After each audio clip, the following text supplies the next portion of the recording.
We're automating our way out of being human, and we're producing more than ever, faster, cleaner, easier. But at some point, the process somehow got hollow. The more we create, the less it somehow feels like it's ours. Subtly, without ever naming it, we've started outsourcing the very thing that made us human. The struggle, the imperfection, the very soul that makes our work ours. Now, this isn't just about AI. It's about what's being lost inside you when you skip the process that was trying to shape you into a more complete version of yourself. So in this episode, I want to name it. I want to say what so many of us are feeling but can't quite articulate. Because the danger isn't that just our jobs will be replaced, it's that we'll replace ourselves before the machines even get the chance to. So let's dive into it. There's a creeping madness to modern creative life, and it didn't start with AI.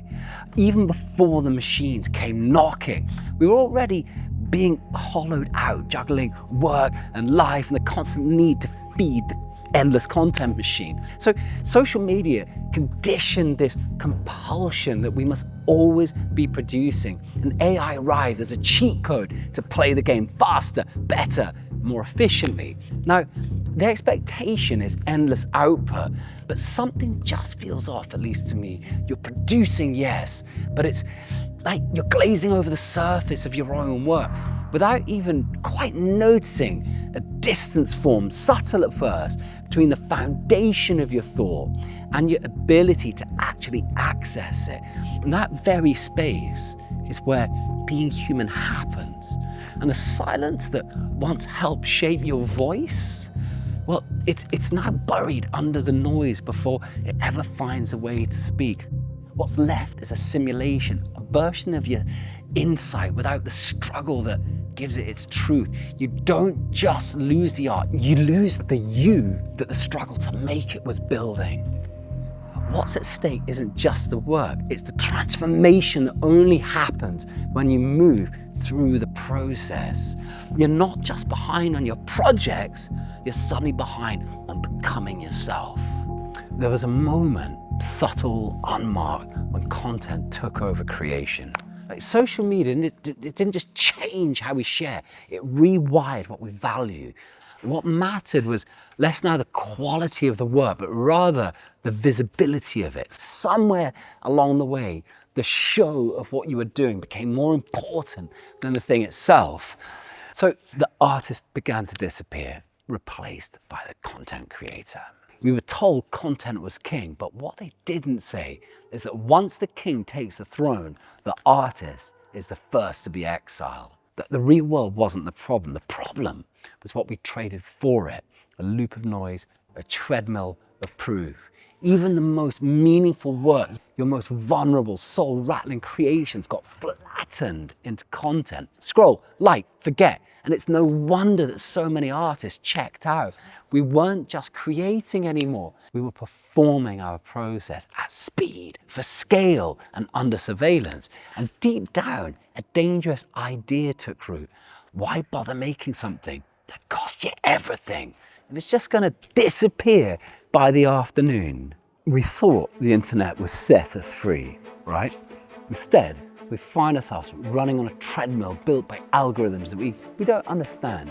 Your days get cut up into clips, carousels, reels, and we call it strategy. And the cost? Your very experience of the real world diminishes. You're always called into the digital realm, either trying to keep up with it as a creator or so distracted that you can't concentrate on anything at all if you're a consumer. And underneath all of this, something begins to lurk that no one seems willing to talk about. Am I enough if no one sees this? So then amidst all of this, AI arrived.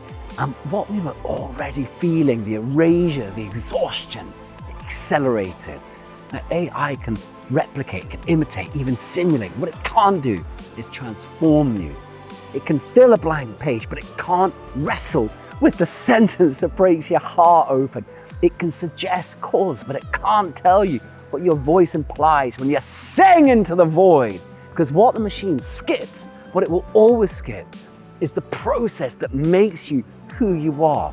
It doesn't feel the resistance. It doesn't sit through the self-doubt. It doesn't reach that point where you nearly give up, but find the life-affirming breakthrough when you choose not to.